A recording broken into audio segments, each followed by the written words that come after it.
All right, everybody, welcome back to my TV program. I am Brian Lee Durfee, author of The Forgetting Moon and The Blackest Heart, both books published by Simon & Schuster's Saga Press. Today, we have another treat for our viewers, and that is because we are reviewing another book in the magnificently odd, disturbing, exciting, crazy, sex-starved, fantasy series Wherein. Maybe you saw my review of Book 1, Swords, Mistress of Chaos. If you have not seen this review, go ahead and type in my last name, Durfee, and Wherein, Swords, Mistress of Chaos, and that review will magically appear upon your TV screen. And you can watch my review of this book because it is a dynamite review, one of my most popular reviews on this channel. So, we got to get to number 2. There's 5 books in the series. Swords, Mistress of Chaos, The Time of Ghosts, The Frozen God, Lords of the Shadow, and Time of Dying. And let's get into this. These things were written in 1978. I had no idea they even existed until they came up on my recommended things to buy on eBay, and they were just like all in mint condition and all pretty cheap. And so I had to get them. And what a treasure and delight they have been to have in my collection. My book collection of 5,000 books has absolutely needed these Wherein books for a long time. The collection is complete now. Let's talk about it. Came out in 1978. Written by someone named Richard Kirk, who is actually not even a human. He's a pseudonym of 2 other authors named Angus Wells and Robert Holdstock, who wrote a lot of pretty well-known fantasy books in the 1990s. But anyway, let's talk about the cover first, because we start with the covers. I love graphic design, I love cover illustration, and they don't get better than this. Covers don't get better than this. We've got our quintessential sexy hot female in her chainmail armor with her stallion behind her, the raven up here,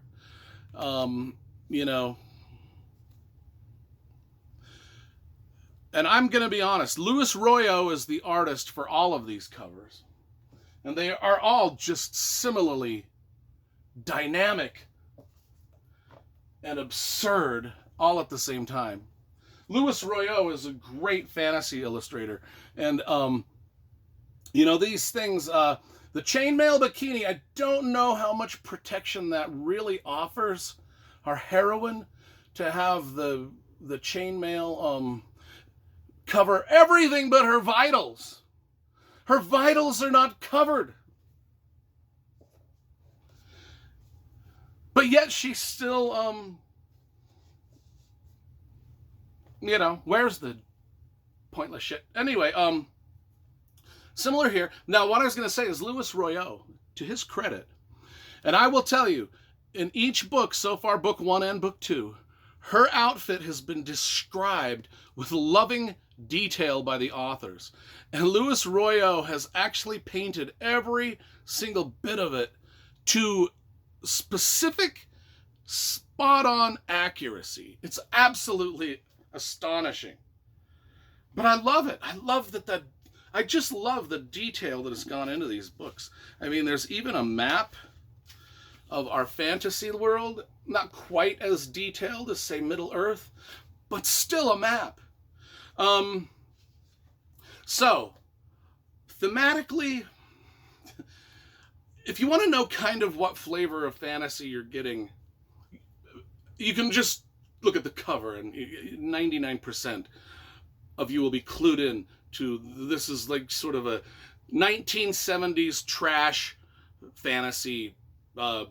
You know when you used to watch HBO at night as a kid, just hoping you would see naked ladies? That's what these books are. You know what? They kind of remind me a lot of Beastmaster. You know the old film Beastmaster, or even Conan, or Xena the Warrior Princess, or Hercules, or Red Sonja, you know, etc., etc. All those late 1970s, early 1980s fantasy movies that were just sort of an excuse for people to cosplay in chainmail bikinis and have sex on. I mean, that's basically what these books are. Now, in book one, and there's a major change. In book one, if you watched my review of book one, you know that book one was full of descriptions of the main character Raven's bouncing breasts. Just full of it. I mean, jouncing breasts, air-starved breasts. We went over the litany of type of breasts that were just in this book. Well, I don't know what happened between book one and book two. I don't know whether the authors were lectured about, shutting that shit down, stop with the male gaze, stop describing the breasts of the main character every time she does anything like get off of a horse or swing her sword or lay down in the bed or jump off a cliff. We don't need to know what her boobies are doing all of those times. And so, unfortunately, which is one of the attractions of the book, unfortunately, they edited all that out. There's none of it. None of it. I don't know whether to be happy or sad. Book two has zero mention of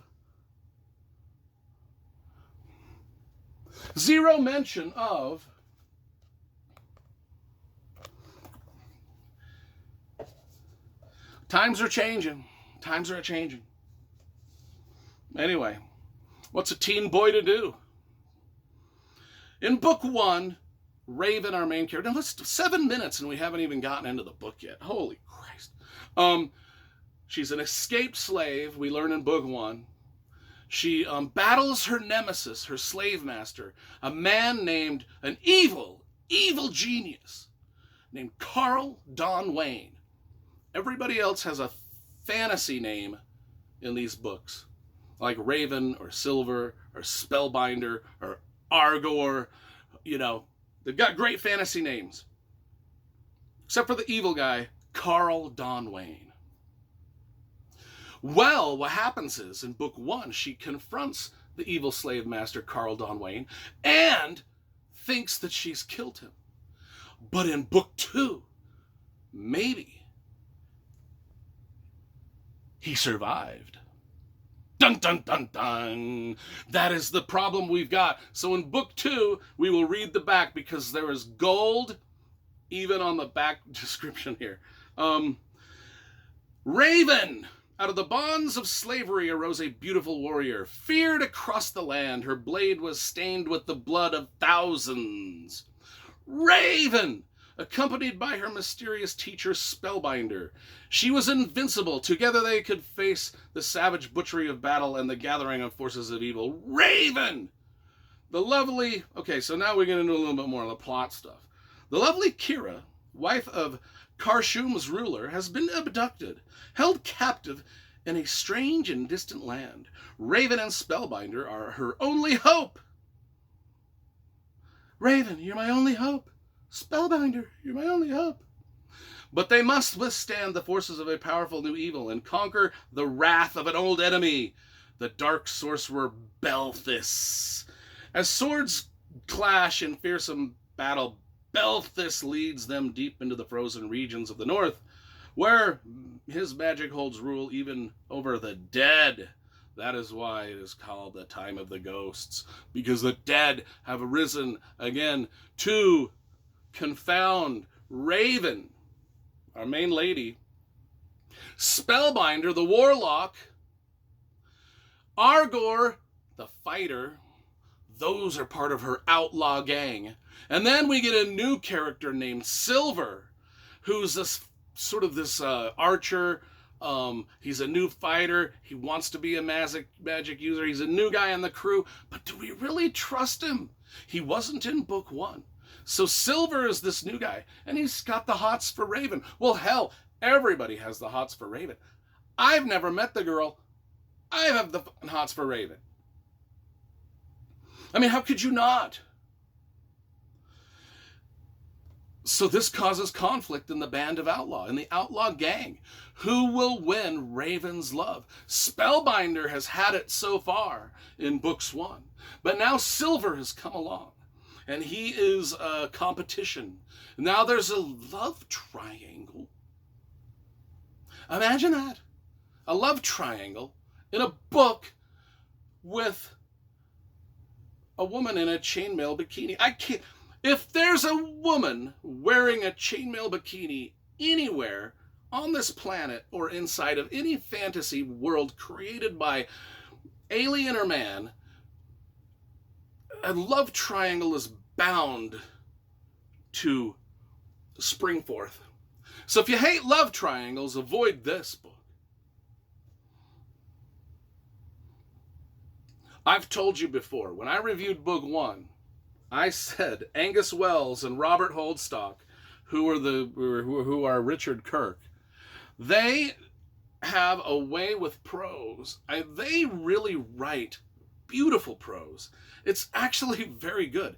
And the storyline and the characters are actually really compelling. I know I kind of shit all over these books in a lot of different ways, but it's in a mocking, sort of fun, I love it, kind of like you're my best friend, so I'm going to tease the fuck out of you sort of way, if you know what I'm saying. I mean, sometimes the things you love most, you just have to poke sticks at them.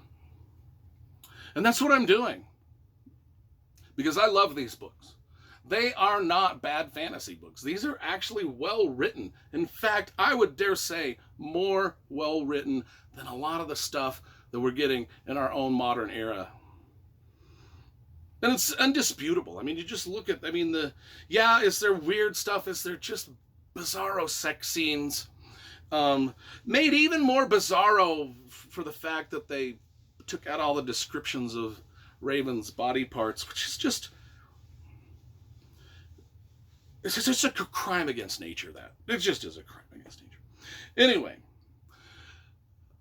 I dug Raven Book 2, A Time of Ghosts, every bit as much as I dug Raven, the Sword's Mistress of Chaos. These are just delightful little treasures, unknown little treasures in the fantasy universe. People need to discover these. They need to be reprinted and just distributed by the millions to everybody and everywhere and every corner of the world. Because we all need us some Raven. Now, I'm hoping in book 3, I won't even tell you what I hope for book 3, but I think you kind of might have a good idea what I'm hoping for. I hope some things return in book 3. But, anyway. Raven, book 2, A Time of Ghosts. Again, just absolutely unexpectedly good. 9.5 out of 10. Well, I'm going to give it a 9. I think this one got a 9.5. I'm going to give this one a 9 just because there's two things were missing out of this. 2, yeah.